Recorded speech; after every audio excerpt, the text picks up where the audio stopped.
জুলাই অভ্যুত্থানের শেষের দিকে আওয়ামী লীগের শীর্ষ পর্যায়ে এক ধরনের ভীতি তৈরি হয়।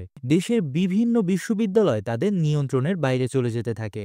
একই সাথে পুলিশ প্রশাসনও তাদের কথা মতো চলছিল না।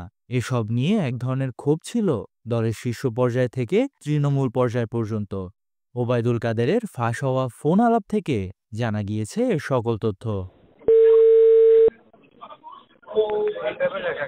জি, আসসালামু আলাইকুম। জি, হ্যালো হ্যালো কাদের ভাই। স্যার বলছেন? হ্যাঁ বলছি। হ্যালো হ্যালো হ্যালো আসসালামু আলাইকুম। লিটনের রাজশাহী তোমার এত করে বললাম, ইউনিভার্সিটিতে এখন শিবির ঢুকে গেল। আমরা এখন রাজশাহীতেই 0 পয়েন্টে আমাদের পার্টি অফিসের অবস্থানে এখানে যারা ছিল তাদেরকে সরাই দেওয়া হয়, তারা চলে গেছে।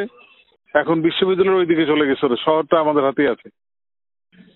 শহর আছে কিন্তু ইউনিভার্সিটি ওরা দখল করবে। ইউনিভার্সিটি থেকে প্রশাসনকে আমরা বারবার বলছি একটু লাগবে, তাদের সহযোগিতা লাগবে, সেটাও থেকেও তাদেরকে মানে করা যাবে। তাহলে দিয়েছি কি দলে? ডিআইজি আমি পুলিশ কমিশনার তো নাই, তাই অ্যাডিশনাল পুলিশ কমিশনার, বিভাগীয় কমিশনার, ডিসি, র্যাব সবাইকে জানিয়েছি। তারা একটু স্লো যাচ্ছে, আমি বুঝলাম না কেন।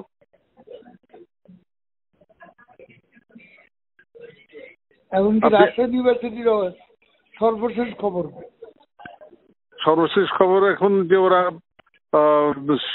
এই আমাদের আশেপাশে কোথাও সেভাবে জমায়েত এখন করে নাই, চলে ব্যাক করে গেছে ক্যাম্পাসে। ক্যাম্পাসটা ওদের হাতে চলে আছে, এখন আছে সেখানে। ভাইস চ্যান্সেলর ঢাকাতে আছেন, উনি রওনা হয়েছেন। সে আসলে আমরা মিলিত হয়ে ওখানে একটা অ্যাকশনে যেতে হবে। ক্যাম্পাসটা ওদের এখন কন্ট্রোলে। এখন ওদের সংখ্যা অনেক বেশি, ওরা ওখানে আছে। আমাদের ছাত্রলীগ ওদের সঙ্গে প্রথম দফা লড়াই করেছিল, একটু গেছিল, একটু এখন সমস্যা আছে। আমরা আবার করছি, প্রস্তুতি নিচ্ছি আবার। সিটি এবং আশেপাশের জেলা, চাপাই, নওগাঁ এইসব জায়গা থেকে লোকজন এনে পারা যায় না? ছাত্রলীগ ইনশাল্লাহ পারা যাবে।